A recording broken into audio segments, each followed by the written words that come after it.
All right, guys. Yes, we are rolling. So, welcome back to the If I'm Being Honest podcast. Today we have a very special guest. Yes, it's been a minute actually. I haven't posted an episode in about 2 weeks, but quality over quantity, guys. Quality over quantity. My wonderful auntie has came to join us. Round of applause. Yay! Introduce yourself. All right, my name is Jessica, and I'm Dana's auntie, and I'm here to be on her podcast today. I'm happy to be a guest on her podcast. I'm a little nervous, but we're gonna get through it. It's okay. Thank you so much. So, she's an amazing woman, number one, and that's why I wanted to invite her in on this specific topic. There's so many conversations. I remember being little, and it was like, you were always my super cool auntie, you know what I mean? But it wasn't until I started to grow older that I really, we was able to have conversations, like me and Diane, and we're able to have actual conversations, and you have a different perspective than, a lot of people in my life, a lot of adults in my life, and I think I felt like we just align a lot of things, and we just always have intellectual conversation, and I love that. Yes, and I always appreciate you guys' perspective as well. You guys always give me something to think about, something new to consider, and because you guys have such fresh eyes, it's like, oh, that's a good point. At least I always find myself saying that after having a discussion with you guys. So it honestly goes both ways. Which is something I have to say about femininity as we get into the right, perfect segue. So the title of this episode, do you want to introduce the title? Well, the title is "If I'm Being Honest." ...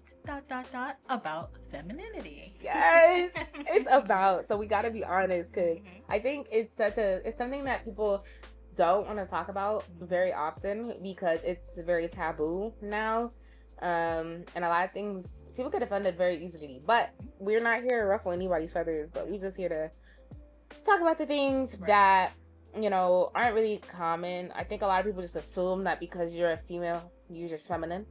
And that no matter what you do, you can just be feminine because you're a woman, And I don't know, do you agree? Do you disagree? Do y'all agree? Do y'all disagree? So those are things we're going to get into. So, well, I think it's definitely a learning curve for sure, and also it's been such, to me, ever since the pandemic, I would say, when everyone was at home and just maybe a lot of people took on self-development and all those kind of things.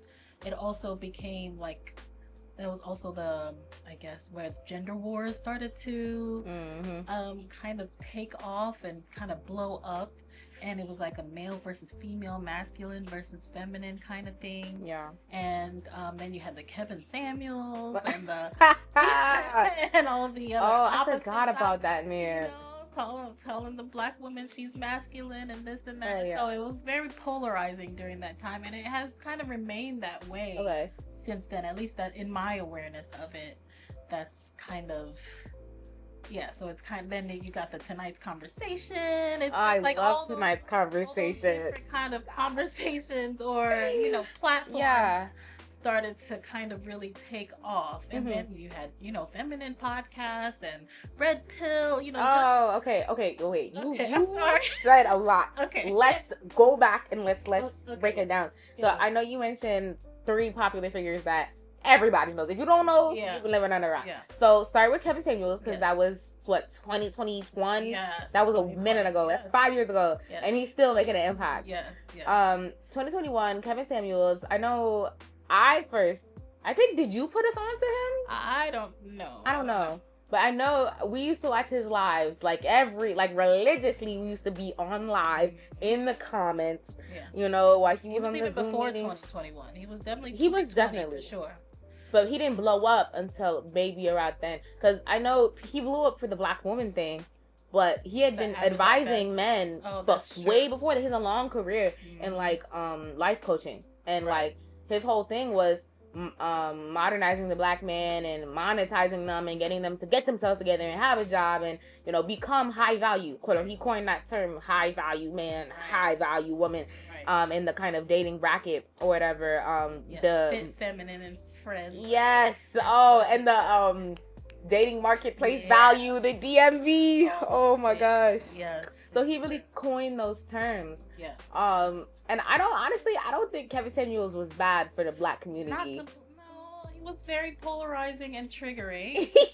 I will say, I don't think everything he said was bad, but it was definitely triggering for sure. It was definitely triggering because I think that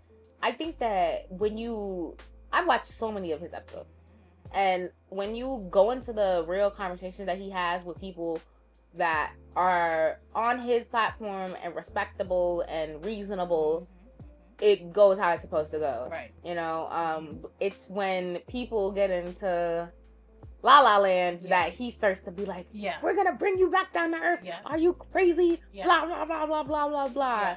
You know what I mean? A lot of the triggering things, I would say, he would start off by asking the women their size. Oh yeah. Their size and I hated that. Okay, so let's get into that. So, because he would be like, okay, what is your name? Yeah. What is your age? Yeah. And what dress size are you? Yeah. And how many kids do you have? Yeah. And so, like, what do you? And it would come back up later in the conversation because she'd be like, I want a man that makes $120,000 a year minimum because I make $120,000 a year. And he'd be like, you wear a size 16. Like, I'm like, what does that have to do with anything? I mean, apparently it does. Hey, listen, I don't think that's not the topic today about men and women in the dating place. But I do think that was his. I don't know if that was his measure of femininity, maybe, or maybe it was his measure of market value. I guess his topic of market value. Yes, you know, market value. Yeah. So that was Kevin. But it did kind of seem attached to her femininity somehow. Right, because if she wasn't, you know, if she didn't fit if her standards didn't seem quote unquote realistic to what he thought based off her marketplace value, quote unquote, oh, now you're masculine and demanding and blah blah blah blah blah, because who do you think you are and you're entitled. Yeah, you have out-achieved your, I don't know if her achievements were too high, but then her feminine scale, her number on his feminine scale was lower than her achievement, I guess. Yeah. So, and guys don't care about your achievement. Well, do you think that's true? I think some do. Some do. A lot of times, I think a lot of them do, especially successful ones. I think they do. Really? I think so. I don't think a man necessarily wants a light woman, as the Bible would call. As the Bible would say. Yeah. I don't think they want a light woman, but is that attached to her like worldly achievements? Maybe not. Right. I think that if you take two twins, they look exactly the same and they have the exact same personality, right? And he's successful. I don't necessarily think that he'd pick the twin that makes the same amount of money or more money that he does. I don't like. I low key believe men. I don't believe men on a lot of things, but because they be lying when they say we don't know what we want. What they really don't be knowing. Okay. But I think that the one thing I do agree with when they say that men, we don't care about your achievements. That's not true. Okay. You know, like that's cool or whatever, but like ultimately I feel like men don't care about that. You know what I'm saying? That's why it's a lot of like, you can work or you cannot. I don't really care. You know, a lot of times you see like, I don't care. You don't see a lot of men. I think they say they don't care. I don't know. I mean, it's some do, some don't. I'll leave it at that. I think some do care, and maybe they don't care about it as much as they care about maybe other characteristics. But I don't necessarily think it's completely irrelevant to maybe. I think it only becomes really relevant when you're more successful than they are, because that means that for you to be on a materialistic surface level, for people to look at y'all relationship and say, she's out of his league. You know what I mean? It takes a secure man in his own masculinity, right? Yeah. It takes a secure man in order to be like, okay, that's fine. Yeah. So I think that's only when they care, you know, because that will really show you, if you're more successful than a man, how he handles that will really show you how he is. Right. You know, that really shows you his character. I agree. But outside of that, his security. Yeah, if y'all are the same, or like if she or he's more successful than you, then I don't really think they care. You know what I mean? Understandable. But that was Kevin. You also said tonight's conversation. So that's also something that people talk about a lot in tonight's conversation, because a lot of people come to tonight's conversation and ask those questions like, why do the men want strong, independent woman and somebody that's can handle herself, blah blah blah blah blah, and they're attracted to that, blah blah blah blah blah. But then when you get into a relationship, it's a problem. And then so you have I don't know if y'all know the names of the people on there. Oh, not really. But I just only know one, maybe two. I know all of them. Oh, okay. Well, pretty much all of them. But your main figures is Trill. Oh yeah. Trill AC, Ace, Kitty, what's that other girl name? Not a new girl I forgot her name, but the girl that has the locks. I don't know her name either. She's new. She was not part of the OG. Yeah. But the OG is really Keita Rose, wasn't that her name? Some Rose? Rose? I thought it was Bria. I don't know. No, but I know exactly what you're talking about. The girl that had left, but anyway. I know who you're talking about. Yeah. But definitely Ace and Kitty be the people that people be looking at. Right. And so that's where you have Ace be like, Ace will give you one side of the argument that like, well, I'm attracted to that because he is a certified toxic person, certified toxic player. And so he will definitely be like, well, I want a strong, independent woman because in order to assert myself, I want to tame her and Okay. Yeah. And then that's what he'll say. He's like, as a toxic man, in order to, it's the game to me. Yeah. If I'm a toxic man looking for a strong, independent woman, it's because I want to tame her, right? To make myself feel better. That's what he be saying. All right. And then Kitty be like, on the other hand, she was like, but like, because she should come from a Christian perspective. She'd be like, let's just say we shouldn't even be dealing with no toxic men. So let's just say in general, right? Because a man wants his woman to have substance to match him. But a lot of times we take that in order to rule over and then disrespect him. Okay. So then it goes backwards, you get over yourself, you know what I mean? Yep. And so it was attractive in the get-go, but you gotta make sure when you get into the relationship that you can get into your godly supreme role, is what she be saying. That's good. And so that's another side of the conversation, like, because everybody has masculine energy, everybody has feminine energy. It's just a matter of what your balance is. And so that brings me a perfect segue. Who was the last person that you said on social media, though? I forgot. But I just know that in response during all this time there was also a lot of level up. Oh, the red pill people. Oh yes. The red pill. And then you have the complete end of the spectrum with the Andrew Tate that's like a woman's femininity, you do nothing, blah blah blah blah blah. Like don't get me started. But so you have all those different ends of the spectrum, but at the end of the day that brings me into one of our talking points and segments is that I agree that the strong, independent black woman thing is really a media thing. It's a Hollywood thing. It's a media thing. Yes.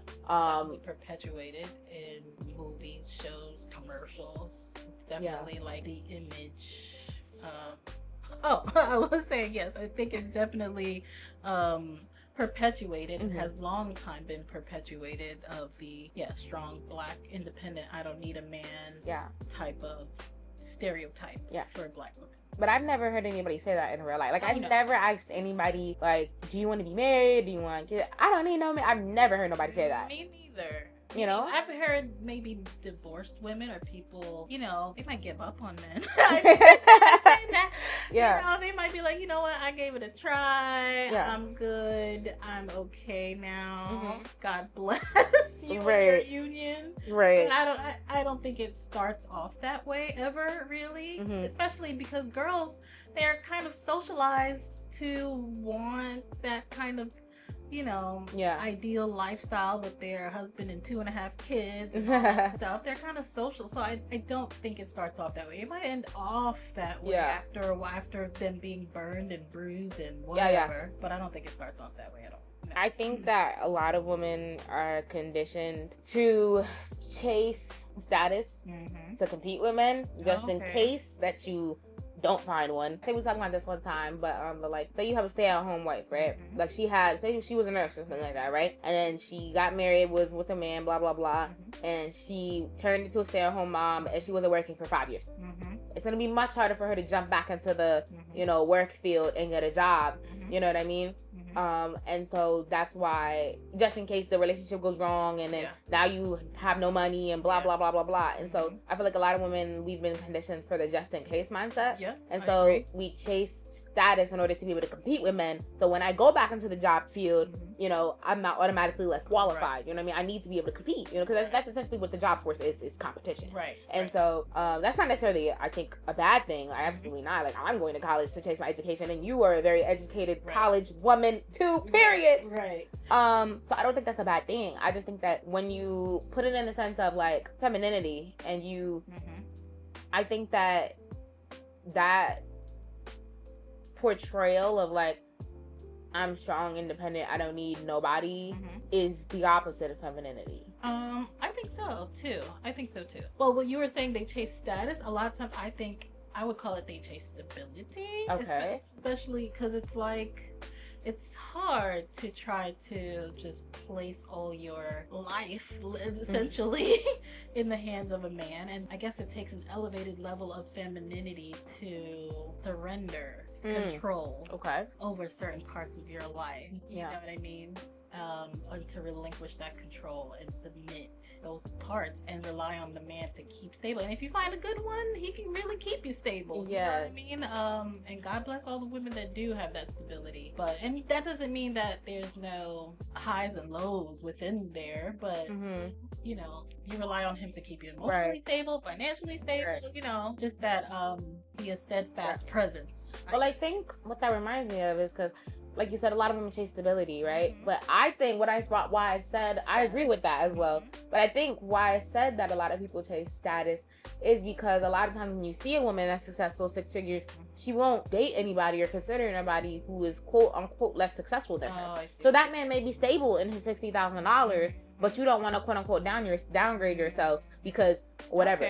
So to me, that's status. You know what I mean? I remember I was saying that the other day, and I'm like, if I'm a big time lawyer, whatever, not that I want to be a lawyer, but if I'm a big time whatever I am, you know what I'm saying? And you are like a respectable school teacher, and school teachers don't get paid a lot. Right. You're a respectable school teacher or whatever, or say you retired Army on a salary of $75K a year, whatever, and I just happen to that's made me bad. No, I'm not even talking about people being broke, you know what I'm saying, or from McDonald's. That's not what I'm talking about. Right. Somebody that's comfortable in their life. You know, and if I make more than that, I can make double that. Right. That doesn't disqualify you for me because, like you said, it's about stability and not status. And you should be able to provide the same stability that I can. You know what I mean? And so I think that's where it comes into like lifestyle change or whatever. You know, so it's like if you're used to flying on private jets every other week and now you have to fly business class. You know what I mean? That people don't want to give up their lifestyle, which essentially is status. Not saying that's a bad thing, but essentially that's what that is. So that's why I think I said status, but I agree with you saying about stability as well, because a lot of girls grow up without that stability. But I think it's definitely a media thing. Hollywood thing, definitely. You see that so much. But also in media, you see with that exact same trope of the strong independent woman. First thing I think of is like Insecure Issa Rae. Like the Issa Rae. I watched Insecure, and yes, that's a whole different topic. I loved it, but I hated it at the same time. I loved the show, hated Issa. But that's just me though. But why did you hate Issa? She just made bad decisions. So it's not that I hated her character. She just made bad decisions that made me upset. You know? And you feel like her femininity was downplayed, or? I think it was. And on top of that, she's a dark-skinned woman. I think she's African as well. Is she African? She's African. Yeah, she's a dark-skinned woman. Senegal. African. From Senegal. You know, she doesn't have not that whole thing. She put no weave in her hair. Her makeup was very minimal. She didn't have this over-sexualized feminine flair glam look. A lot of times she was in t-shirt and jeans, and she was just trying to make her job work and hustle and bustle and grind. But she had very nice natural hair.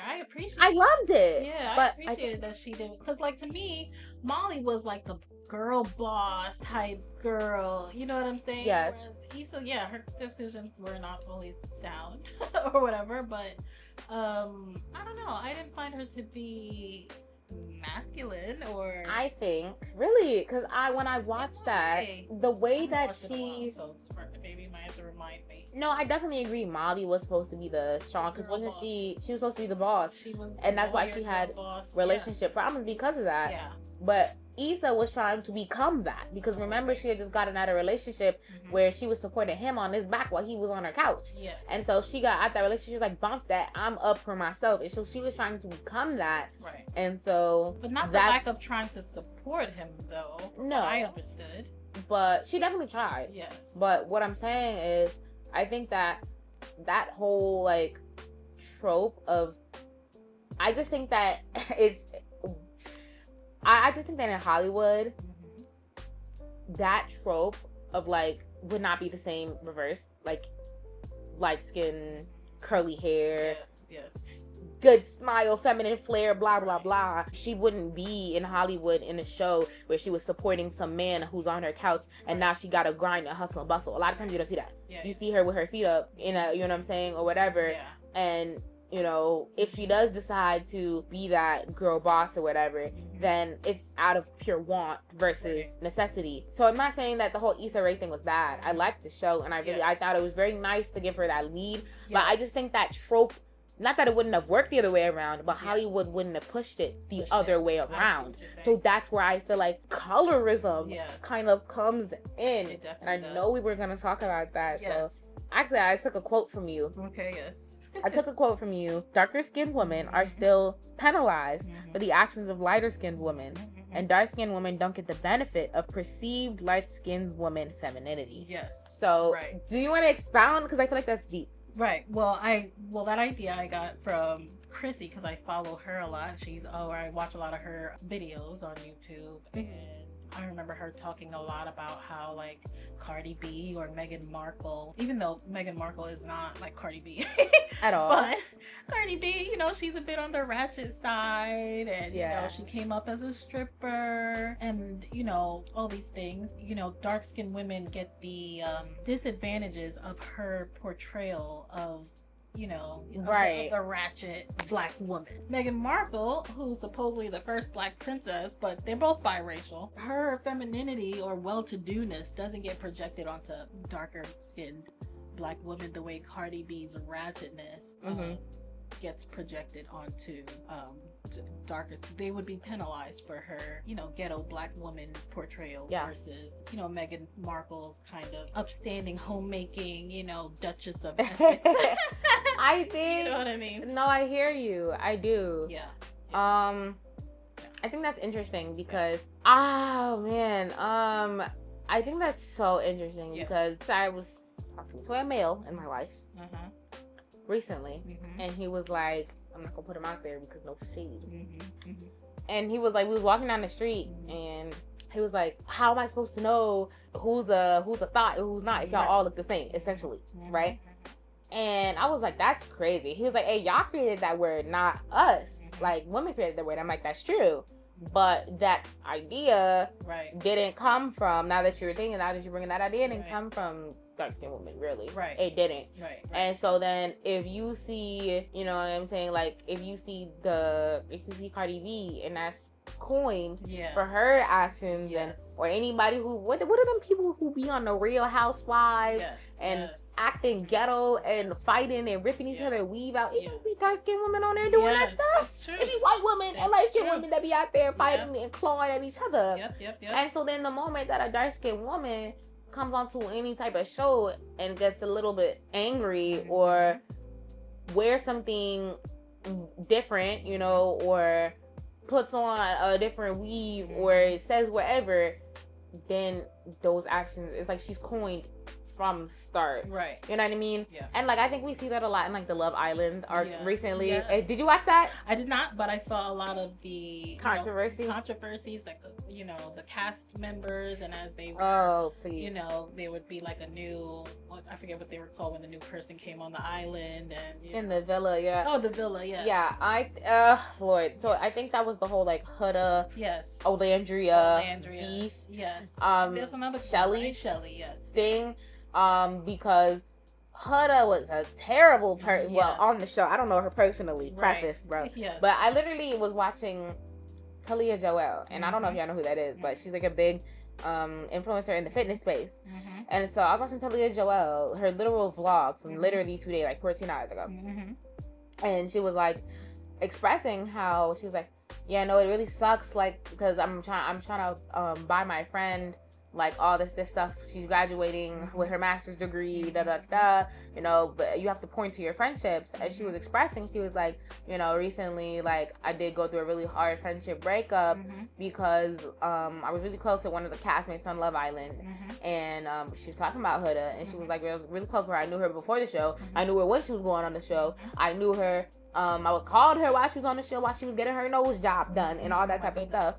And I called her when he got back, and after I watched her treating everybody like that while the show was airing. She was like standing up for her, and she was like, you know, that's not the type of person he is. Maybe she's just like stressed out or whatever, and she defended you on her platform. Right. And then you got back home off that island and goes to her and act like she didn't exist, Oh, wow. and was treating her just as nasty as you was treating the other people. Oh wow. And so regardless, right? Yeah. Huda was acting a fool. Right. But she got to crash out, curse people out, cry and scream and be over dramatic over Jeremiah at that. But Huda got to do a whole bunch of stuff, acting crazy. Whatever. Do you know how many clips we have of her crying and all types of all this crazy stuff and cussing people out? And she gets to do that. But the moment that Olandria had a valid reason to be upset, now here comes the daunting music. Yes. And everybody in the village like, oh my gosh. Yeah. She's crazy. Like, why is she crazy? Yeah. She didn't even do anything half as bad as her. From what I remember from the clip, she's like, I just want to talk about it right now. Yeah. Or was that Shelly? I don't remember. No. Wait, which situation? I don't know. It was something where I guess Huda had or maybe she had gotten with or did some kind of dance on somebody Shelly, or one of them was kind of interested in. And I guess the girl felt that she had gone too far with the guy that she was. No, that might be Shelly. Shelly and Ace, and then Olandria and Nick. Okay, yeah. So maybe that's what it was. Whoever. I didn't watch the show. It So, might then be. Shelly was like, I don't want to talk about and it. And Ace was out here, so it might have been him. Yeah. Honestly, Ace was all over the place. He was with a couple people at different times. But anyways, regardless. Right. And so I guess Shelly felt like she went too far, but Huda wanted to talk to it, I guess, at the table. And Shelly was like, I'm just like, I need some time to cool off. I don't want to talk about it right now. And people were acting like it was the biggest thing that she didn't want to. Talk about it. Yes. Or she was being mean, or she was being this or that or whatever. Like, I don't know. Like I said, I don't watch the show. I just saw a lot of the discourse about it. And a lot of, like you described, a lot of the stuff that she was able to get away with due to her having the complexion for the connection. For the connection. Come on. Yes. I hate that, you know. And so, I don't know. I just think that general in media, even in like portrayed, I know we talked about Hollywood, but like in movies, even internationally, you know, we see that. I know you were talking about Coming to America. I talked about Coming to America and how the main character Lisa, or the main love interest Lisa, you know, she's perceived as, presented as, you know, light-skinned daddy's girl. You know, she's from a, you know, well-to-do family with a business, and she's in a relationship, and she's, you know, the apple of his eye. But her little sister, Patrice, who's also, you know, comes from the same background, but she's portrayed as the sex pot of the family. And she's like, you know, just trying to get at anyone who has some money. It seemed like it made her seem money hungry and boy hungry. And she just seemed like they just had two different types of portrayals in the movie. And that's what I found. Even Pam and Gina and Martin. Oh, please. Hey, they always had Pam crashing out, busting through that house, acting crazy. But both very beautiful brown girls. I agree. Both of them very beautiful brown girls. So, the dynamic is definitely weird. I think, okay, let's pull it into real life. Because I know me personally, like, I think I've spoken on the pod about my colorism experience. Okay.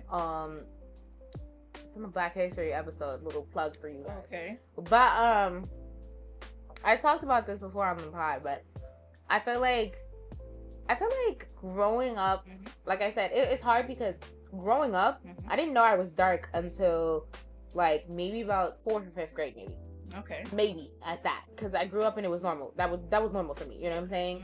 It wasn't until maybe it was like multicultural day or something like that, and everybody was like, what are you? Where are you from? Blah, blah, blah. I'm like, what do you mean? Like, I'm just black. And they was like, it was like, no, you're not Jamaican. Like, you're not. I'm like, why do I have to be Jamaican? They're like, well, most people like you, they're Jamaican. And I'm like, okay, what? I'm not Jamaican. Like, that was strange. Right. And I didn't really understand it. And so, and then, you know, that was like maybe my first couple encounters. But as I definitely got older, like, that's where most people call it bullying. I don't really think it was bullying. I didn't really care. But, like, that's where, like, the jokes come in. And it's like oh, yeah, no, you're black as midnight and blah, blah, blah. And, like, the whole, like, nah, watch out. Like, da-da-da-da. Like, I was always the, like, I was, like, the mean girl or whatever. Right.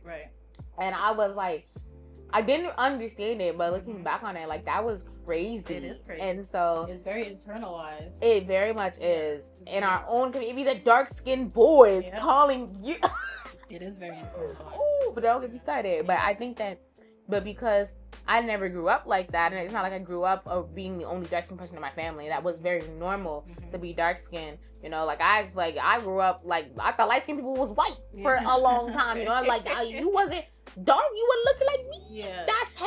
That's not normal to me. And the dark-skinned girls, in order to be seen as feminine, have to have a super feminine expression a lot of times. Yes. Whereas lighter girls don't necessarily have to, you know, express themselves outwardly feminine to get the benefit of, I guess, because maybe a lot of times they have the hair and you know what I'm saying, they just automatically get the privilege of being perceived as feminine. Yeah, I think, you know what I'm saying? I think so. And it creates a self-consciousness. Yeah. Personally, I never went through that. You know what I mean? I just never went through that, like, adjusting how I act and attitude in order so people don't think I'm the angry black woman or whatever. Even though, like, people like Olandria or whoever have went on there or expressed that that's not who they want to be on a TV show or whatever. Right. Or, like, I think other example I think about it is like AD from Love Is Blind. I don't know if you was on that controversy. Yes, I've seen that. It's so she couldn't even crash out on Clay the way that she wanted to because she was like, I don't want to be out here acting looking crazy. You know what I mean? And so there's something that they say is in the back of their mind. Yes, absolutely. But I know people feel like that on the day to day. They be like, oh, I just talk quieter, I just whatever. I won't speak up in a certain way because they don't want to look a certain way. But I never had that problem. I mean, and that's probably why I did come off a lot of the way that I did. You know, I was bossy in school projects. You know what I mean? Like I, you know, did have beef with girls on the playground or whatever. And so they thought I was a mean girl when I really wasn't me. But it was like, so that's kind of like, it comes with the territory, I think, and it's just the internalized thing in the community that I think it definitely isn't fair. Yes, no. But I think at the same time, though, with the masculinized version of darker skinned women, I think because of that, or because they want to be seen as extra feminine, or not, people don't want to be scared of them, or they want to be liked, or whatever. And then when you bring men into the picture, as young girls don't get that, that's how you get fast girls. You know what I mean? It's true, as the culture says. And then that's how you get over-sexualized. Yes, it's true. You know what I mean? It's true. And then it's like you start finding other ways and other assets and other avenues to kind of work things. Like, that reminds me of, like, your favorite show, Forever. Oh, yes. Oh, that reminds me of, what was Keisha? Yes. And she was with the light-skinned guy. That he was such a cockroach. Oh, he was so chopped. It was horrible. But the... freaking she was Keisha, she found herself having a sex tape while she's giving head. Yes. But she wasn't even like that. Right. I mean? He wasn't even like that. But it was I feel like I remember it. What did the dude say, like something about, because he went back to his friends and was like, oh, it was better than the other girl, the light skinned girl or whatever. You know? Yeah. And so, like, I like, if I remember properly, I think it was a white. Wait, was he white? Because he was in a. She was in a friend that he was trying to impress his white friend. He was trying to impress his white friend, but he was talking about the other light skinned girl. Okay, I think that's how I remember it. And so, that roach, he's so stupid. Yes. But like, she did it in order to go the extra mile and gain the advantage that the other girl didn't have to do. You know what I mean? But I'm glad they did give Keisha some nuance, although it was an unfortunate situation for her. I'm glad they did provide some nuance into, you know, that she wasn't just a sex pot kind of girl. Definitely, like a relationship with her boyfriend who betrayed her. You know? Yeah, no, definitely. So I'm glad they did, but still on the surface, it's still like dark skinned girl, you know? Right? Like, I genuinely can't think of any examples of the contrary, which I think it wouldn't be such a big conversation if it was just, actors and it's just the actor that got the role. Yeah. But when it's a constant pattern, I think it's something to definitely talk about. Even Justin's mom, you know, who I thought was a great character, but she was a lighter skinned woman with light eyes, living this great life, college educated. She was. Yes, you she know? went to Northwestern. Yes, she went to Northwestern, had all this great, you know. Yeah, and she walked all over Uncle Avon. That's how I know him. I don't know the actor's name, but he kind of tempered her a little bit. You think? Yeah. Maybe at the end where he was like, he "Yo, was able to temper leave him her. alone. Like I got it." But leave him alone. she was trying to crash on him. Well, she was definitely trying to push her son in a direction he didn't want to go, and you know, I think Avon was there too. Avon. That's Avon Barksdale to me. He was there to kind of temper her crash outs, you know what I mean, and to kind of give Justin a little bit of balance between his mom's expectations and, you know, letting him be a teen boy, I guess. I don't know how else to say that. Forever is a whole different topic. Yeah. I hated that show with a passion, but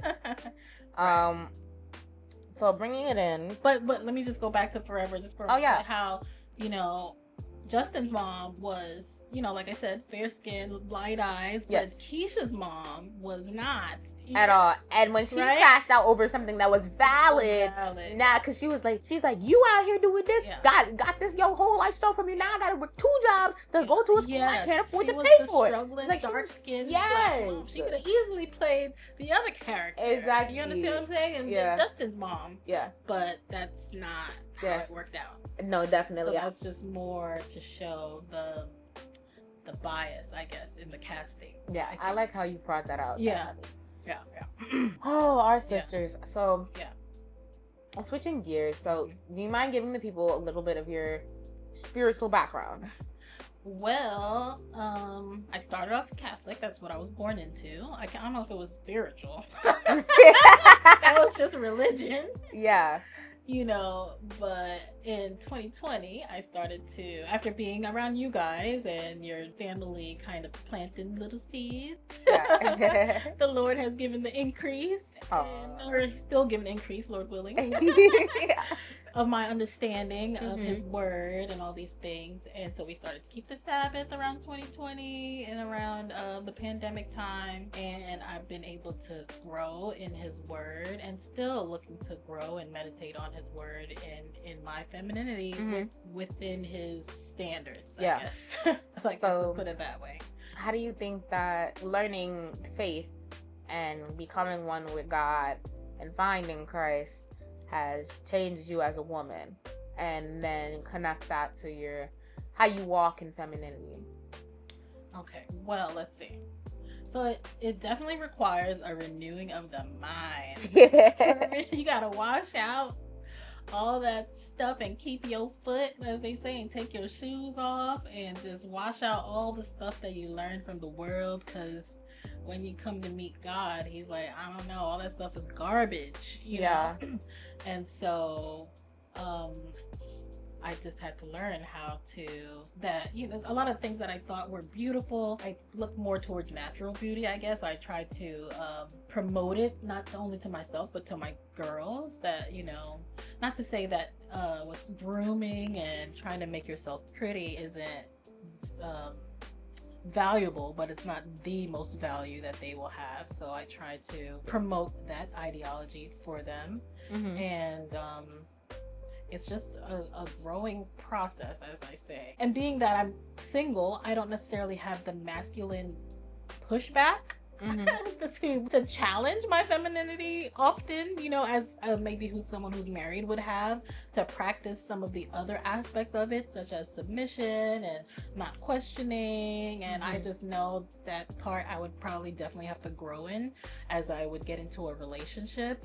But as a single woman, I guess just, you know, trying to grow in His Word, meditate on it, try to practice it in my daily life, and try to stay out of my flesh. I don't know what else to say.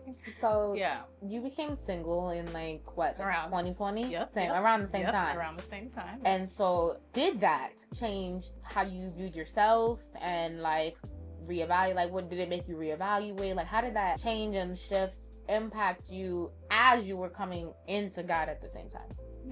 Well, I guess at that time I was mostly looking for relief, and just relief and strength. And it's kind of, and not only was I looking for relief and strength, but the more you hear the word, you kind of have a zeal about you at the same time. You know what I mean? Yeah. So it's like it was kind of weird now that I think about it, because at the beginning, it says how knowledge makes you puffed up, you know what I mean? Yeah. And you think you know everything, or it's like, oh, what did I look what I learned? But then it's like but then at the same time, you learn that if you're going to get through this and all these new changes in your life, you are going to have to lean on the Lord and trust not in your own understanding, and try to humble yourself and try to, especially since, I'm co-parenting, so a lot of times it can be difficult. So I can imagine, because a lot of people have that transition before they find God, where they're like, oh, I got out of a relationship, or I lost my job, or whatever it is that defined them, and then they go through a major life change, and then they're lost for a period of time, right? And then they find God. Oh, okay. Yeah. But for you, where it being kind of aligned, where you had the change, but God filled it in pretty much immediately. Right. I just wanted to ask if that was a little different in the change, because I just never had that experience. No, yeah, it was. I would say it was different. I certainly wasn't expecting it. I had started before 2020 to start to make little changes to align with His Word, as in like what I was eating, what I was cooking for my family. So I started to make little changes here and there to get more aligned. I started to not do Christmas so much, or not as overtly, trying to separate from pagan holidays and those kind of things. Yeah. But then once I was out, then I could really like kind of throw myself into it, and if I do say so myself, I think I had a Jesus glow. I love that. No, definitely. I remember. I think I had a Jesus glow, girl. I remember watching it. It was like you had that, So then it's like, but then after a while, it's like you're climbing up the hill, so you got to try not to faint in that walk. Yeah. And try not to backslide, which is a real thing. Yeah. You know what I'm saying? Because as the zeal starts to wear off, right, and you're like, maybe going through the motions. I know in Revelations it says how you have to return to your first love and remember your first works. I think it's Revelation 2 and 5. But so that's what I'd be trying to get back to. I think I need to write that down. But that one is what I try to get back to. Just to try to remember my first works. Yeah. So spiritually, let's tie it in with our activity as we kind of get into the last part of the pod. So let's do a little agree or disagree, guys. Let's do a little agree or disagree. And for the audience, you guys can also put your opinions or anything like that. So we'll start biblically. For us being spiritual. So agree or disagree. Let's do agree or disagree. A godly woman should prioritize family over a career. Ooh, family. And there is no you agree or disagree. Should prioritize family over career. I agree. I mean, I can't see how because your career, your job, you are replaceable, at your job. And so it would be foolish, at least how I see it now, for me to put my job or career before my family and their growth and their nurturing and their spiritual nurturing as well. So yeah, I agree. Well, what if you don't have a family yet and it's just you? Should you prioritize your career, or is that just a means to an end because you're prioritizing family? I don't think there's anything wrong with prioritizing well, I guess it depends on, I don't know, the age. It could be circumstantial, I suppose. But I don't think there's anything wrong with pursuing personal development and trying to better yourself until the Lord, brings you someone to start a family with. Because you want to have something to give to your family, your children, whether that's your knowledge, your whatever. So I want to say I agree. Okay. With you and what you said. Okay. With the prompt, First of all, I guess I know I'm the one that said agree, disagree. So if I was to say so, I think I disagree. You think you disagree that? Yes. And the reason why I disagree is because that she should prioritizing family over career. I think I disagree in a sense because first of all, your first priority should be God. Okay. And so, but God's not there. God is not in the prompt. Because then if you said that, then God is not in the prompt. Yes. Okay. Well, I think that still. Okay, I think for you, I agree. If there's already family in place, family over career. Right. But I think for the second question that I posed, what if she has no family yet? You know, is your sole purpose and goal and drive gonna be family over career? I think I disagree. I disagree. I think it's very important for somebody to have a strong sense of self. Before any relationship. And I think a woman who makes her whole life about getting into a relationship is not. That's not.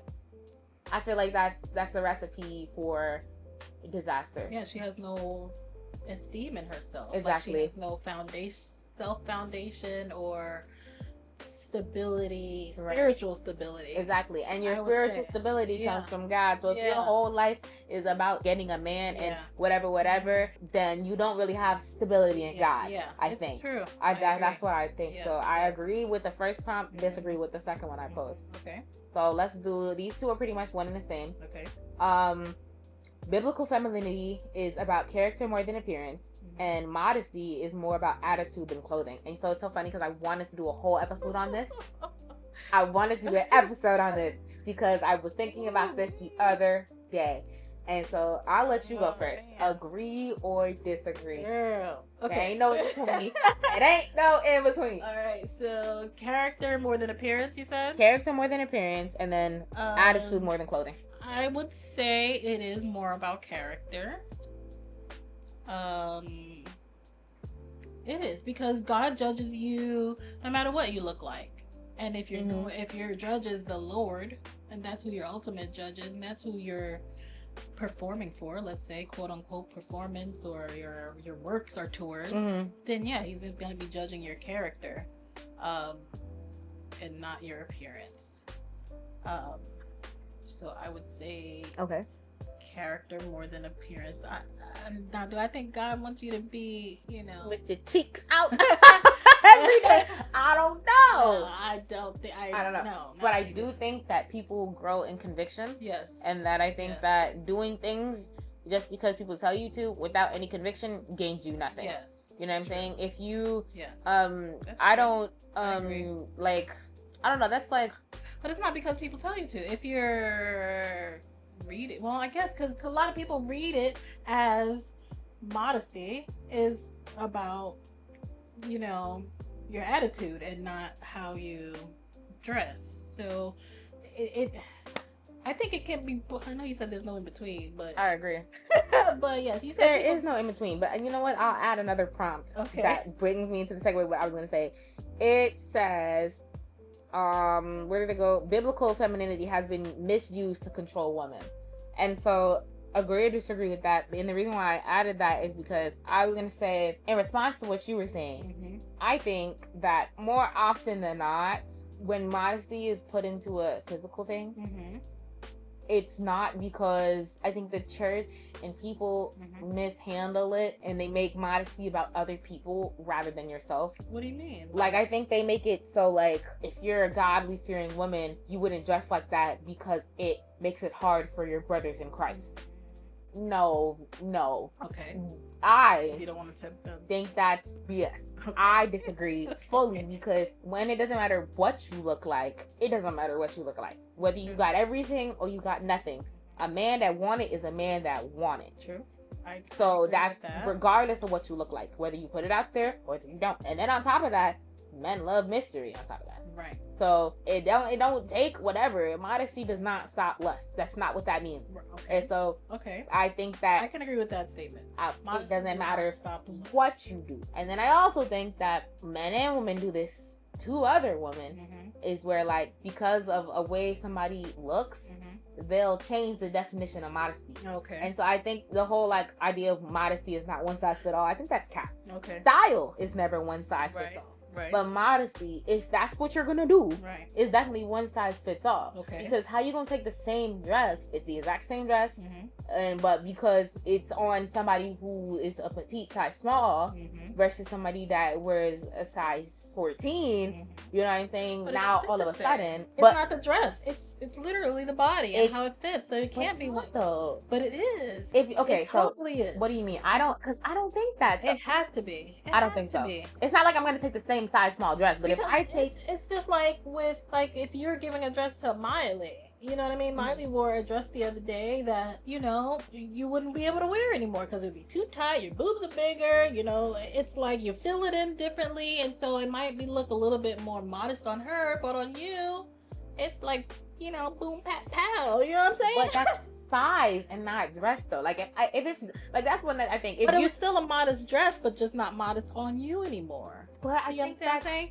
sort of, but I think that's different. Like So what do you mean then? I think that's different. Like if you're like I said, I think like if you wear a size 12, let's just say Okay. that. If you wear a size 12 Mm-hmm. and you bought a size 10, Okay.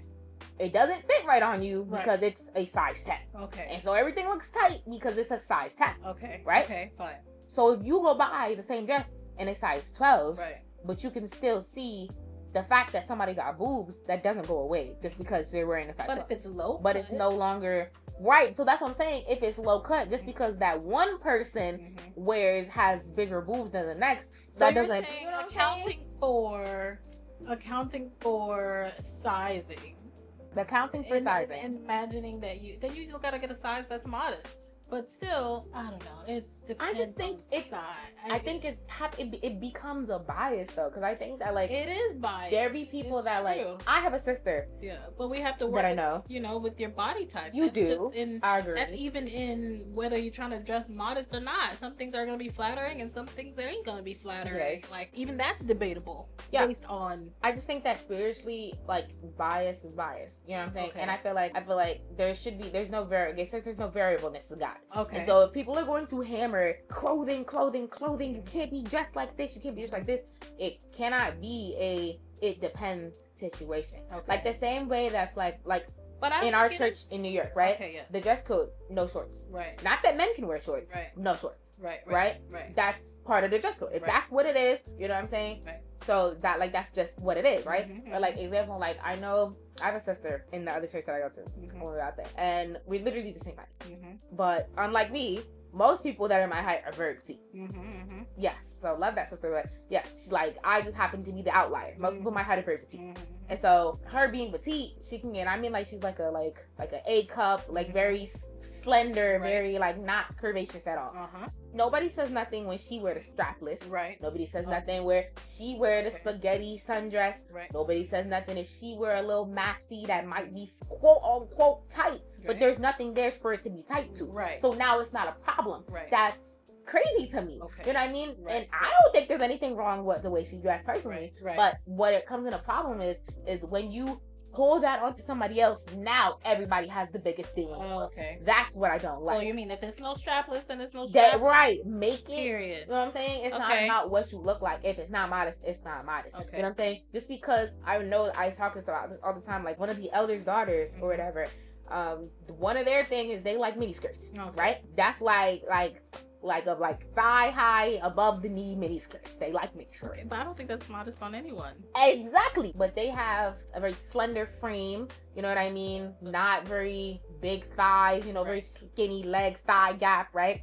And nobody says anything. But mini's mini. No matter Exactly. who it's on. But nobody says anything. Right. So personally, you know what I'm saying? If you going on the beach and you got a little mini dress, whatever. Mm-hmm. But why are you coming to church in a mini skirt? Yeah. That's crazy to me, right? That's crazy. But nobody says anything because that's what they do. And I don't understand how you the elder daughter and they let you walk out the house like that. But that's regardless, right? yeah. It's a miniskirt. Yeah. I don't think you should be wearing a miniskirt, period. But nobody Yeah. says anything to them, right? Yeah. Especially But if I was to do that, right. or another sister that I know that's like, she might wear like a size like, she more into 22s or something like that. Mhm. If somebody was to wear a skirt, if anybody else was to wear a miniskirt, they're getting counseled, rebuked, blase. Right. But because they look different, people let it slide. So it's one thing is like you said, I don't think anybody's wearing miniskirts. Right. But right. in the community, Right. people let it slide when you look different. I guess I haven't noticed that. And that's why I feel like it's not cool. Yeah. You know what I mean? Yeah, I haven't noticed that. I'm trying to think, have I noticed? Not really, because I feel like in our church, you know, we have elder sisters that will either pull my daughter to the side or pull you to the side and say your panty line is showing, you should cover up back there, or you know. I've never had anybody tell me that. No, yeah. Or even with me, I'll tell my daughter, you know, do you want me to tell you, or you want Sister So and So to tell you? Because clearly you don't believe me. If you wanna hear it from them, fine. That's terrible. No, that's got to be embarrassing. Hey, so bad. but I mean, but I don't mind. I don't mind because I know from what I see, Sister So and So is gonna say, and I'm not offended. Yeah. I hear it from Sister So and So. Maybe she don't hear. Maybe from, not to say that she doesn't respect me, but you know, sometimes it's a matter of. I agree though, because my dad will do that sometimes. He'll be like, he'll say whatever he'll say, and I'll be like, yo, back up, like you looking too close. You know what I'm saying? Like nobody else is paying attention to that. Right. You know what I'm saying? But if sister, however, whatever, they can see it, then enough to where it's enough to be said, right? Then okay, you know what I'm saying? Because there's certain things. One thing about me, I'm very observant. Right, my dad's like that too. Right. I notice everything, whether it's good or bad. Right. I notice everything. Right. Even now, like I remember somebody told me that one day, was like, I may be an outfit repeater, but you're an outfit rememberer. I don't do it on purpose, yo, but I just know that you wore that 2 weeks ago. Right. You know what I'm saying? Right. I notice everything. May not say it, but like I said, even though I noticed you wore it 2 weeks ago, I may not say nothing to you. Right. I might make a joke, but I'm not gonna say nothing to you about it because it's not that big of a deal. Right. So okay, sister so sister so and so may notice. Oh, okay, dang, like that V-neck is kind of low for church, whatever. But it's not that deep. Right. But if it was that deep, somebody would tell you. Yeah. You know what I'm saying? But because you're so in close proximity, or a parent, whatever, you may be like, yo, you're looking too close. Like back up. You know what I'm saying? Right. So I think that's a bigger reason why we feel like that. I don't know, like even like I feel like regardless, I just think that in general, modesty is about self-respect, and not about covering up or shame or protect. I don't think that's not what that way. You know what I'm saying? Like if you in a controlled environment, at least, you know, but like if you don't, such a thing as modest apparel. There is, but I don't think it's about hiding. I don't think that's not what. What do you mean hiding? I don't think that's what it's about, because there's certain things that you can't hide. Like no, it's certain things that you can't hide, but it's certain things that you can't accentuate. But if it's not accentuating, just because it's there doesn't mean that it's a problem. You know what I'm saying? Like there's like come on now. I feel like if I was to pull up some Pinterest pictures, you know the difference between something that's accentuating versus something that it's just there and there's nothing that you can that's just what it is. I don't know. I guess we might have to agree to disagree on you don't think so? I mean, I agree that modesty does have to do with attitude for sure, because she could be covered up and be just you know, like a demon. So I get that. But at the same time, I think you can still be pleasant to the eye and well dressed and well groomed and pretty and feminine and modest. I agree, but I just think that like not tight, and if it ain't tight, it ain't right. I agree. No, I definitely agree. I definitely agree. Yeah. And that's not what I'm saying. I'm not saying, Chad, we could just be out here, right? Whatever, crazy. Like, I feel like as a woman of God, there's a certain way that you do present yourself. Yes. Same way that you wouldn't show up to the job interview looking crazy. You know what I'm saying? I understand that. There's certain things that are appropriate for certain areas. Okay, I understand that. I definitely agree. Yeah. I just think that, like, you can't make things modest or not modest based off of uncontrollable factors. Like, I feel like well, you can control what you wear. Like, example, okay. And I can't compare myself to, like, you know, your mom has nice slender legs. I can't wear what she would wear. You know what I mean? I've got thunder thighs. I need to dress accordingly to my thunder thighs. But even then, if you wear a dress that's your size, yes, right, and it's not necessarily tight, but that doesn't eliminate the fact that you got everything that's back there, Jessica. Right, but just like your mom, you know, I'm part of the itty bitty committee, and she's not. Right. You know, so a dress that I can wear, or a halter top or whatever, she might need a little extra support up top where I might not. I could get away with a little less, and it not look immodest. So it's like you gotta work with what you got. You know, and it could be the same it could be the same dress, but she might have to wear a little camisole under, or I see that I disagree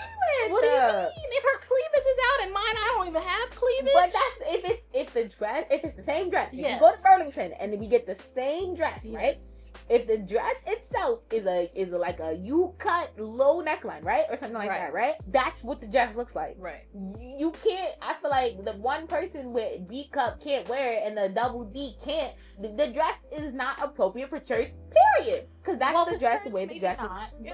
And me, I would still probably wear a camisole, but I don't think it would give the same as it would on her. You know what I'm saying? She would definitely have a lot more going on than me in that area. But even if you do, that doesn't eliminate the fact that doesn't make something like, oh yeah, you can do it and you can't because XY. Like, that's just not, that's like somebody saying like, I can go out in spandex every single day because I have no booty. That's not how that works. That's true. But you can't wear spandex because that's not how that works. You know what I'm saying? Well, I would say that with, you know what I'm saying? Certain things, I just feel like. In the case of spandex, I agree. Exactly. So that's how I feel. Dress, that's how I feel. Well. If the dress is made. Mini skirt, I agree with that. Exactly. If the dress is made, or the pants are made, or the top is made. Yes. But if it's made to be a crop top, why is your whole belly out at church? Yes. You know what I'm saying? Or anywhere. Or whatever, right? Yeah. You don't get to do it just because you don't. But those you are skinnier obvious or whatever. Examples. Or some things are a little bit more nuanced, I will say. Some garments. Things. But I just think But based on that, like some garments here are just a no. Something. But I just think that just because it's there doesn't necessarily, as long as it's not a drawing attention in the church on purpose. Yeah. You know what I'm saying? Like if you put that on and you knew, you know what I'm saying, on purpose that your titties was out. You knew. That's different. Yeah. Right? But if you can really tell, and that's why I think based off the prompt, your spirit, your attitude genuinely makes the whole outfit. Because you can take something. Well, but then that goes to say that if somebody in a bodycon dress has a modest attitude, then that's okay. That's what you mean. Or a mini skirt. Or a crop top. Or, immodest apparel. But usually those two don't go together though. Think about it though. Usually those two don't go together. You usually don't come across people like that. But in the case scenario that you do, I think it's much better indeed that you out here in shorts and a crop top, and you a better person than, or not attention seeking or whatever. Well, just because she's in the shorts and a crop top doesn't necessarily mean she's gonna be out here ratcheting on. It's not. That's what I'm saying. Twerking on the boardwalk. It's much better that's how you look and you act better than somebody who is in a nun outfit and then they're like, "Do you want to let me do it?" Like, what? There are people who will be like, okay, fine. And like, you could come with me. All right. Yo, what are you doing? You know what I'm saying? There are people who will do that. Okay. It doesn't matter what you put on them. Right. You know what I'm saying? A leopard don't change the spot unless they really do make that change in their life. Right. It don't matter what you put somebody in. Yeah. You know what I'm saying? If I was to do one of them pop the balloon episodes or whatever and take people who normally dress a certain way and switch everybody outfits, you can still tell, okay, well, you usually don't dress like that. You don't got the da-da-da-da-da-da, and you got the spirit for this. You know what I'm saying? Or you usually don't dress like that. That's not your style. You don't be out here like that. You know what I'm saying? Like, if you was to put me, there's certain things that like you would just never catch me. Whether it's personal, whether it's like just like comfortability, respect, area. There's certain things you would just never catch me wearing. Probably never. Right. But if you was to put me in those things, you would be able to tell that. You would be able to tell she do not be out here with her belly out. I really don't. You know what I'm saying? You can usually be able to tell. You know what I'm saying? So it's like, or even something as simple as like when I wear sandals. Everybody know that I don't like toes. I don't like my own toes. I don't put my toes out no ways. Right. But the couple times I wear sandals, you can tell she don't really be wearing sandals for real. You know what I'm saying? So it doesn't matter. You can put somebody in different things, but it's about your spirit and the way that you wear them. And I'm not saying that it's not important to be appropriate for different places. But like I said, it's different. If you're going to the beach, that's one thing. If you're going to a movie date, that's one thing. If you're going to the club, that's one thing. If you're going to church, that's another thing. If you're going to the library, that's another thing. If you're on college campus, that's another thing. You know what I'm saying? If you're going to the gym, that's another thing. Different things are different and different appropriate for different situations. Yes, for sure. But regardless, one thing for fact is that I definitely agree that spirit and your intentions and your attitude and your aura, right, yes, literally trumps it all. So I would say modest apparel and a modest spirit is appropriate for all situations, whether you're at the beach, that I agree whether with. you're at the gym, whether you're at the library or the whatever. Yes. So I would say that. And now it could be, like I said, it might be frumpy, modest at the gym, or whatever. But you know what I think though? Mm-hmm. A lot of times, recently, there's movement to move away from the like, okay, why are we acting like that? Why are we looking like that? Let's be classy. Let's be. The people are getting into their grown-in chic slacks and a blazer. You know what I'm saying? Right. And so they might not label it on being modest, but they're very. That's where you got very cutesy, very demure, very mindful. You know what I'm saying? Like this outfit is very mindful. That's the same thing as quote unquote modest. And some people just don't like that word. Some people call it respectability politics. I guess in the black community, they think it don't matter how you dress, the police gonna still look at you as a black person. So whether you're, dressed in a suit and tie, you can still get pulled over. You can. Just like the dude, the YN in the Nike tech suit. Oh, please. You know what I'm saying? And the shiesty or whatever. Please. You know what I mean? So, I mean, it could. That's what they reduce it to. But I think you should dress how you want to be. I agree. Addressed. I don't disagree with that per se. But what does that mean though? Because I was talking with my father about that the other day, and he was like, "Listen, if I put on a firefighter costume, people gonna look at me like I'm supposed to be fighting fire." Yes. And I'm just sitting here like, "Oh no, I just like the costume." Right. Well, you can't be mad at people for thinking you a firefighter. Right. And I was like, okay, I understand that, but like when it comes to dress, that's a little thing different for women because like. There is no, like, what is, quote, 304 attire? Like, what is that? What does that mean? That's a thing. Apparently, that's a thing. What does that mean? Why? Because somebody put a tank top on, now they at 304? Like, out, ass out. Like, that's what it is. That's what the Bible will call it. I think, what's the attire of a harlot? What does that mean? I don't know. Like, there is no quote. Like, I'm not out here with the stripper heels and fishnets on till I look like I'm getting on a pole. That's not so. So what does that mean? When people, because people will take it different ways. But the average, if I go downtown, the amount of people I'm gonna see in fishnets might be 1 out of 50. Right. You know what I'm saying? Right. So what does that? But you'll go downtown, and if I was to tell somebody, okay, tell me everybody you think is a 304, you might get 38 out of 50, which is much higher rate. So what does that mean? It is very blurred nowadays. The lines are blurred. Because the other day I saw a girl with straight up booty shorts, like what I would only expect my girls to wear in the house. But she was walking to the train station. And they were like spandex booty shorts. They weren't even like denim booty shorts. They were like spandex, hugging and everything. And I'm like, why? But could I call her 304? I don't know. I don't know. Girl, why you got? I mean, I know it's hot, but like you about to get on public transportation with this on. You know what? I think it's a little different also because when we from New York, and so we was out there people watching downtown after my physical therapy appointment at Atlantic. And I kid you not, it was one of the most crazy things. You know, people are crazy, but it was the craziest thing to me. Like, then we watched this lady walk by. She was in some, like, leggings. Some, like, purple leggings. They were tight, whatever. They were leggings, you know what I'm saying? Right.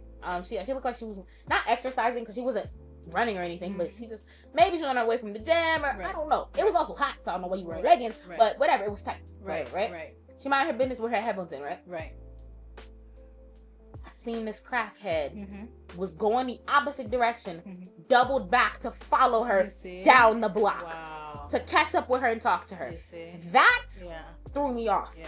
That threw me all the way off. And my dad pointed that out, and I was like, yo. So I think it's different out here in this world. Right. It is different in the world. Is different. But go ahead. In different environments, it's like if you get in your car, so go to wherever or whatever, that's a little different. But out here in these streets, yo, you cannot be out here. I'm a young hoe No. You will have a crackhead following you. But if I saw like a woman outside jogging with what's clearly a sports bra, clearly like biker shorts, would I think she's a 304? No, I would not. It looks appropriate. Even though what I'm saying is necessarily modest, it does look appropriate for what she's doing. Exactly. But maybe that's just me being in this world. But too. no, I definitely agree. You understand what I'm saying? My point with bringing that up was just like, because she didn't look like she was doing any exercising or whatever. No, so even if it wasn't, even if you wearing jean shorts, or even if you wearing a sundress that's tight, or if you wearing whatever it is that you got going on, this world is crazy. Yeah. So I'm not saying, oh, you can't wear blah blah blah blah blah outside. Right. What I'm saying is, there really might be a crackhead following you because you got a big booty. Yeah, that's crazy. Yeah, definitely. Like, for sure. Seeing that with my own two eyes will fry, and that's crazy. And it makes you scared. It's scary. Yeah. I watched her. I watched him follow her down the block to catch up and talk to her. He ain't had no teeth. Yeah. Watched him go down the block to catch up to her, and then I was still there when he doubled back around. Obviously, she shook him off or whatever, and thankfully he didn't do no harm to her. But like, that's crazy to watch. Like, and it's like, listen, like, I'm not no stranger to how crazy men can be out here. It's true. But watching it with my eyeballs was a whole different experience. So you can see how the modest apparel could possibly be a deterrent. I'm like, yo, it could possibly be I agree. In the world, it definitely isn't a deterrent. But I just think in the church, especially with my experience in the church, men don't give a damn. They don't give a damn. Right. Especially because if you in the church and everybody here is in church apparel. Right. You know what I'm saying? You don't expect nobody to come to church with show me what you're working with. Right. You know what I'm saying? Right. So church men that got that problem and is looking for church women, they know what to look for. Yeah. They can go see through your dress. They looking for it. Yeah. You know what I'm saying? That shirt may be perfectly fine, but they looking for it. Right. They know how to find it. Okay. It's still there, and they know that that's there. Right. And so that be like, yeah, I got that one. You know what I'm saying? Right. Been there, done that. Right. It doesn't matter what you put on. Right. So it's like, I agree. In the world, it definitely makes a bigger difference. Yeah. But when we in the house of God, and you got men of God who are acting a fool, yes, that's true. it definitely don't make no difference. And so that's why I hate the idea of like, oh, cover up so you don't make. That's like the whole trend of the cover up. Your uncle's coming over. Yeah. What? Like, I understand, but you shouldn't have to tell me that. Is the weird part. You know what I'm saying? Like, that's the weird part. You know what I'm saying? I don't think so. I think that's weird. You should look a certain way. I agree. You can't just be in your house clothes, booty shaking. No, I agree. I just swinging. No. People do that where it's like why with that specific person? You know what I'm saying? Like, if it's like, oh, company's coming, put some clothes on, that's one thing. Okay. But when people be like, no, you can't wear that, Uncle Junebug's coming, that's strange. Well, if it's a specific person, then yes. I think that's strange. I think it's for at least for me in my household. Well, I'm gonna say, like, for you, no, it's not. Like, am I telling them to cover up? Not really. Mm-hmm. But if it was everybody, then I would be like, you need to put some on. You know what I'm saying? Yeah. So, it's a you do have to topic to cover up, or even like I would say like moms that remarry and they have daughters and they want their daughters to dress a certain way. Okay, see, that's strange. Now, what do you mean? That is, it's funny. I was literally. That man is not your daddy. No, you cannot be in the house all crazy. And crazy is one thing. And that doesn't mean I don't trust him or trust you, but no, I'm sorry. So you think you should be able to be any way around? I think there's a certain level of like comfortability. You know what I'm saying? I think that like if there was some random guy, stepfather, whatever, if I had a stepfather, no, I probably wouldn't be as comfortable as you are wearing wearing whatever shorts I'm wearing, or whatever. Sometimes I might walk around in a bra. I definitely wouldn't do that with nobody, no strange guy or whatever. Definitely wouldn't do that. Right. But I should be cool with the tank top. I should be cool with some pajama pants. I should be cool with whatever. There should be no, that's strange, yo. Like, I feel like that's strange, I think the tank top is okay too. But yeah, you can't be in a little lace ditty. No, you need to like at least have a robe over the lace ditty. Yeah, I think I think there's a certain level of like natural comfortability. Yeah. But it gets to a point where it's like, yo, what do you mean? Yeah. You know what I mean? Like, that's strange. You know what I mean? And I also, it's funny, this is not what this conversation is about, but that just reminded me, like, we was out the other day and somebody was like, and it was like this little girl in some shorts, and it was like regular jean shorts. You know how jean shorts are cut, right? And she was 6 years old. You know what I'm saying, something like that, right? With her mommy, whatever, and they're like, see, that's why people that have problems, that's how they end up having problems. Not that I have any problems. Right. That's just a 6-year-old child. Right. But for people that really got issues, just because you got your 6-year-old child in shorts like that, I'm like, that is a little crazy. I disagree. Right. There should be no reason, no matter what a 6-year-old child wears. That's like when you have a baby and your baby walking around with no with a diaper and no shit. Like, that's a baby. Yeah. Nobody cares. You know what I'm saying? Nobody cares. You know what I'm saying? But yeah, it shouldn't be no problem like that. It shouldn't be no problem. But people are crazy. And so, at the end of the day, like, I think it just comes down to, like, it comes down situation by situation. Definitely. But I actually did not expect this conversation to spawn like that. Yes, I know. It spiraled. So we'll do one more. Okay. I think at the end of the day, it's a whole bunch. It is. But we'll do one more that's not biblical. Okay. Let's see. Okay, I like this one. Soft girl culture promotes unrealistic expectations. Soft girl culture. Agree or disagree? I think it depends on, well, agree or disagree. Unrealistic expectations. I think if the woman has created a certain softness in her own life and is already living to a certain softness standard, then she can, already provide that for herself. Then I don't know what softness means. Does that mean you ain't doing nothing? You ain't labor? You don't know what soft girl culture is? It's like the whole, like, we're putting away it's in dress, we're putting away diabolical clothes and we're just we're coming very, very calm and simple, right? Put down the cheetah print and let's get something neutral, or even in makeup, right? Let's put away the bold brows and the eyelashes. So it's an let's aesthetic? just be calm. Yeah, it's an aesthetic, soft girl culture. Or like the culture, like, okay, let's aesthetically, like, you see those vlogs on Instagram or TikTok or whatever, those reels, and let me grab my Stanley and let me grab my Lululemon and let's go to whatever, let's go on a walk, coffee, soft girl life, sitting at the cafe. I thought soft girl delicate, was in reference to her lifestyle, like she doesn't have to labor too much. It's a soft girl culture is a look, and it is a labor. It's like she's not. Maybe she has a maid, twice a month cleaning her house. Yeah, or like I dropped my laundry off. Right. Or maybe she, so that's what I thought. It's part of it as well. Yeah. Or maybe she works from home, or maybe she doesn't have to work at all. So I thought I guess parts of your life can be soft. I mean, and maybe you have to work hard at parts of it. I don't know what the expectations would be. I'm gonna Google Everyone should expect to work. I'm gonna put it on a reel. Soft girl life, and then we'll see. Yeah. So just so you can see what it is on the most top rated video. Hold on. Right. Soft girl life. Like getting massages and your nails done and. Okay. Hold on. What that is? Okay. What is this? 2.8. Hold on. Let me get the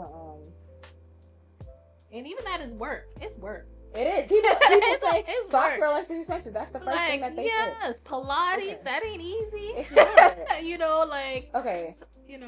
It's work regardless. Getting your nails done, keeping your lashes. 76.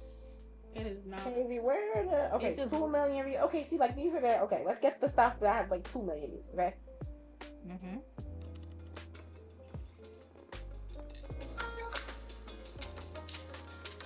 Girly morning, so she got some candles, a bunch of stuff that nobody does for real. Okay. She got her journal. Okay, some coffee that nobody does that stuff. Okay, what's this? This is from the same girl. This is gonna be a blast. The aesthetic, everything's clean, everything's one color. Okay. Let's do, what's this?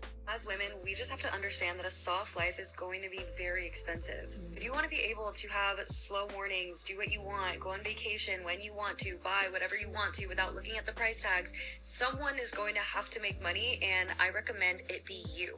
And I swear to God, if you just learn the skill of sales, you will never have to sell your soul, never have to sell your body, never have to sell your morals just to afford this soft life. When a woman finally realizes her potential, she becomes literally unstoppable. Before I got into sales, I had a hard life. I was waking up, clocking into my 9 to 5, would skip the gym, so I was also super fat and ugly and less confident, all because I played the role society wanted me to play, which was support my man, keep quiet, stay in the corner.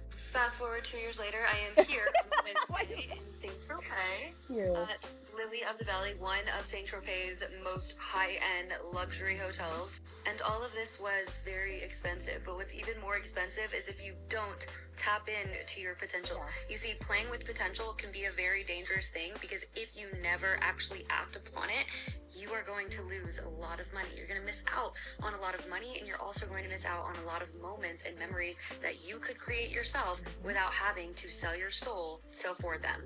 And then, mind you, also notice, like I said, not dramatic lash, a easy brow, a cute soft pink blush. You know what I'm saying? Not a big lip combo. Like that's like in like. Hold on, let me see if I can find a black girl. I think she said what I said. She's providing her own soft life. Yeah, soft girl life isn't about not working. It's about the life that you live. Yes. And so what you mean? So the prompt was that it creates unrealistic expectations. Is that the prompt?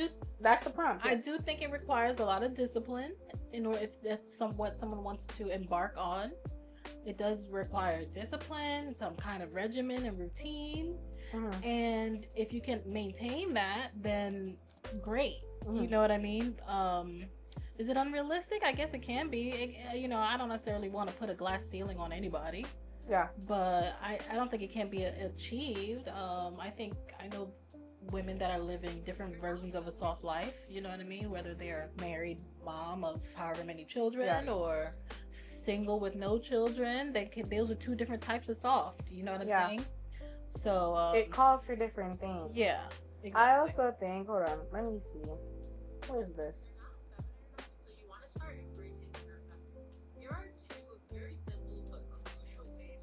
Okay, hold on, let's turn the volume up, because I wanted to find a black girl as well, because the video that we watched, she's white. Okay. You're not feminine enough, so you want to start embracing. This is a dark-skinned black woman, by the way. Here are two very simple but crucial ways for you to start embracing your femininity. Stop cursing. Cursing gives off very aggressive energy, so try and cut cursing out of your vocabulary.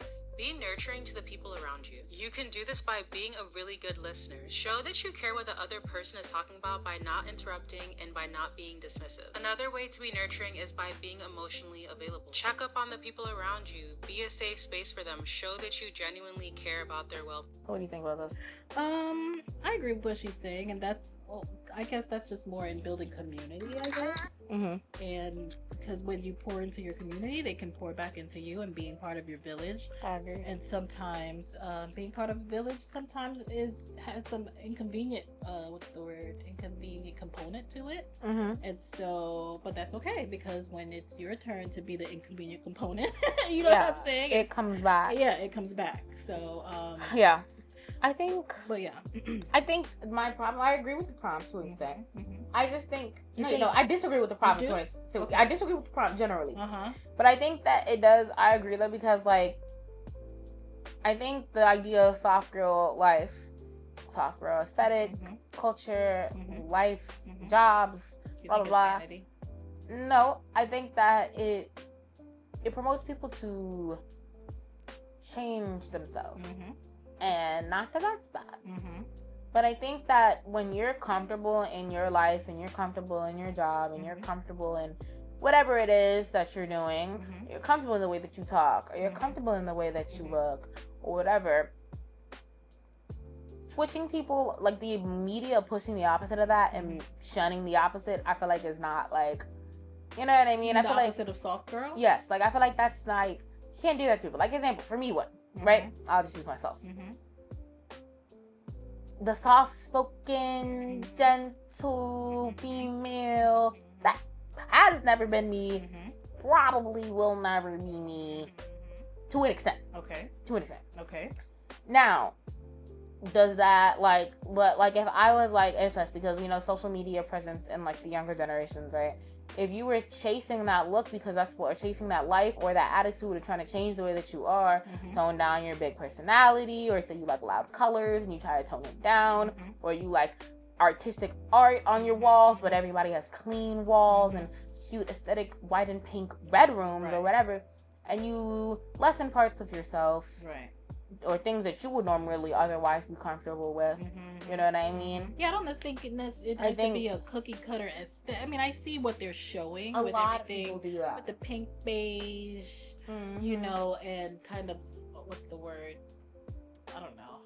Not very colorful type of aesthetic, but I think soft girl can be colorful. You know what I mean? Just based on what that woman was saying, how you have to, you know, reach for your potential and, you know, provide it for yourself. I know that was the other girl, but I think you can do all that and still have your own vibe and still do the traveling and the this and the that, and not necessarily be this like dimmed down version. You know what I mean? And obviously you act appropriately in different situations.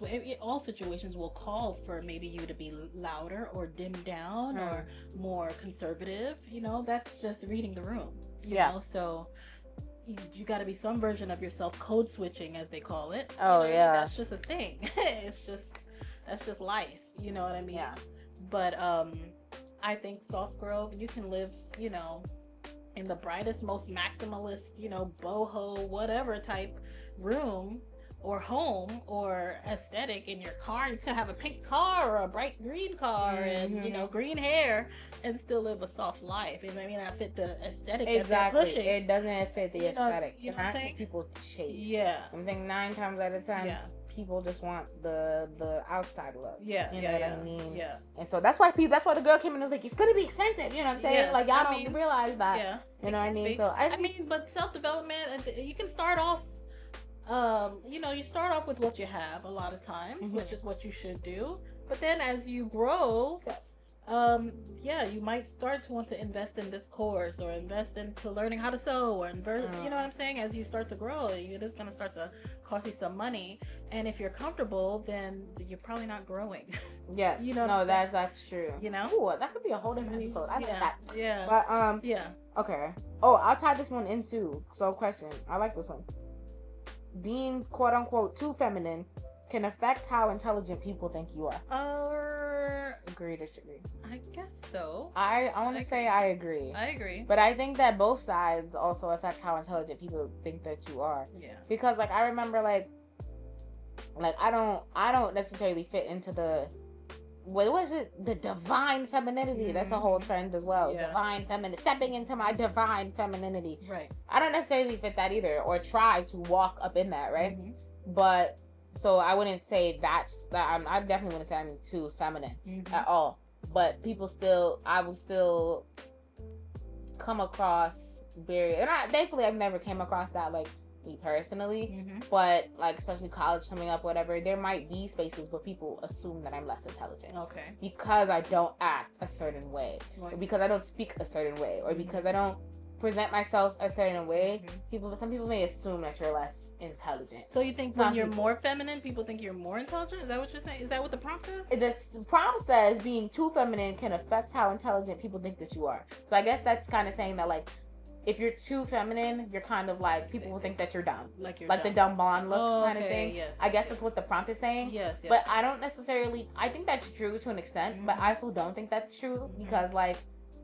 Let's take the opposite. The less feminine you are, the less smart people think that you are. Same way with like our black men. Oh, you're a thug. Blah, you're a hood rat. You're blah blah blah blah. Whatever. Like, sir has a Harvard degree. yeah. Like, what are you talking about? You know what I'm saying? Yeah. But I actually just thought about that too. I was watching Perfect Match. My next week's episode will be about that. But I was watching Perfect Match, and Hashim walked in. He's also from Too Hot to Handle. Okay. But he walked in and he was like, you know, presenting like this calm, funny guy, but like You know, he had like the jorts with the chain on his shorts, and you know, the little cabana shirt, whatever. Happy go lucky guy, you know. But you wouldn't look at him and think he has a Princeton degree. Okay. And he definitely does. Okay. And that in like informational technology or some stuff like that. Right. And I'm like, dang, I didn't even know that. I wouldn't have guessed that. You know what I'm saying? Okay. And so, even like I said, even the opposite. So I don't know if I agree with the prompt that being too feminine can affect how intelligent people think you are, because I think the opposite affects how intelligent people think that you are. But I guess two things can exist at the same time. I think so. I think it depends, because it's like you can use your looks to either gain advantage or, you know, in either direction. So people will, if you can dress the part, then people will think you are the part. I agree. Or if you are the part and you don't dress the part, people will underestimate your intelligence. See, that's my thing. My problem. You understand? My dad tries to get me to understand that all the time, but I also be like, I don't understand, because it's like, it doesn't matter how I present, I'm still just as capable. Right. You know what I'm saying? And why? Because like like I said, nobody questions the white boy on college campus. Right. Doing beer couch from beer chugs or whatever on daddy's money. Nobody questions if he's smart enough, Tanner or whoever. Nobody questions him if he belongs at college. But because I don't present the way that everybody else and I'm black, you know what I'm saying, I'm automatically with the disadvantage, and that just comes with the territory of being black. It does. But I just think that because that automatically comes with the territory, we see plenty of examples, you know, in media and in real life, you know what I'm saying, with just because you dress the part, or you may look the part, or whatever, because you're black, you're still at a disadvantage, and people will still underestimate you. People will still think that you don't belong, and that you're literally trying to belong, because you don't. You know, people will still think that regardless. And so it's true. I think, like, why should I adjust who I am, or what I look like, or how I talk, or whatever, to get them to think that I belong here, when if I did that anyways, they're still not gonna think I belong. Well, I mean, I don't know. I don't know. I'm always a code switching, read the room type of person, and not code switching in integrity or in character, but at least for you to get your, you know, what you need out of, you know, I think the Bible says somewhere you have to make friends with mammon or something like that to be able to move around in this world, because this is, you know, you got to be able to move around in certain ways. And, you know, there might be a friend who, you know, is only in this circle, and you kind of have to be around them long enough to achieve a certain goal or whatever. And that's just to bring it back to your people, you know what I'm saying? So so you gotta be wise as a serpent and harmless as a dove. I think at the end of the day, I agree, it does depend, and it's different, because like you said, regardless, you're gonna be at that disadvantage, so you might, like you said, play the game. But at the same time, though, it's also like, why play the game if you're always gonna lose? You know what I mean? Well, I don't think you're always gonna lose. Well, that's the metaphor, but you know what I'm saying? I get it. I mean, you are on the losing side a lot of times. Yes. So I get that, but I don't know. I try to have an optimistic perspective. Yeah, see, that's the difference. Yeah, no, definitely. Yeah, you know, it's always, you know, if you expect the best, and you know, they say you hope for, you know, prepare for the worst. Yeah, and hope for the best and prepare for the worst. Yeah, so. But if you prepared for the worst, then hey, but you're gonna come through with your best, though. You know what I mean? And hopefully that includes in how you present. You know, you gotta be able to read the room and know what kind of people these are, and hopefully you have connections to let you know. Listen, you should be like this or talk about that. You know a lot about this. No, definitely, yeah. So, and teach you how to use your strengths. Wow. Yeah. Thank you for doing this with me. No problem. I had a good time. I'm glad we did this. You know what's funny? We yapped for 2 hours. I know. And I was supposed to go to the gym. Yes, I gotta get to my swim class. Oh my gosh. And get my stuff, but I'm glad we did this. We went a little bit of everywhere, but we did do a lot of femininity talk and different aspects of it. So I was very happy to participate. Are you still nervous, or do you like the pod now? You like it's the pod? fine. No, yeah, it was good. I enjoyed it for sure. Maybe we can do a panel next time. Ooh, you know, what was the next one to be about? Oh, I have no idea. We have to brainstorm. But okay, I'm like the Mia on here. Yeah, that would be good. Or it could be like I don't know, maybe like a mother-daughter. We can. I think about that. Yeah, right. Maybe. And to see what it's like. Maybe. Yeah. I'm gonna definitely have to get her next. I got something planned. Oh, so- good. Yeah, or like that way. Yeah, she's fired. She was supposed to come ask you 2 weeks ago, but What do you mean? she's supposed to come ask you for we can do the episode 2 weeks ago. Oh, Mia? Yes. Oh. And she's fired. Oh, okay. She's fired. Yes. Yeah, so maybe we can. And we can, I don't know what we would talk about. I know we had discussions about comparison, which is something she hates, Mhm. which I try not to do, but you know, whatever. So that might be a hot topic for her to discuss. Yeah. Or maybe expectation, or Yeah. I don't know. But I'll let you hash that out. I'll We can write talk that about it. Those kind of things. Well, thank you so much. No problem. Thank you for having me. Guys, I hope you guys like her. She's amazing. But yeah, so regardless of everything, right? Be yourself. Walk in yourself. Find things out for yourself. Be who you are. Any last notes for the people? Thank you for having me. It's been a pleasure. And I would just say grow. Get out your comfort zone and grow. And that includes in spiritual growth. If you're a woman, grow in your femininity, however you want to express it. Physically, intelligence, just push for growth. That's what I would say. I love that. Even if it makes you uncomfortable. Yes. Because that's what you be saying. You be Yes, nervous you got and to get scared. out. Yes. And you gotta get out the comfort zone. Yes, for sure. All right, guys. Well, thank you guys for another good episode. This will be a long one, but stay strong. Yeah, guys. Fighting. If y'all know where that's from, if you're a stay. But anyways, yeah, everything you need is in DNA. And thank you guys.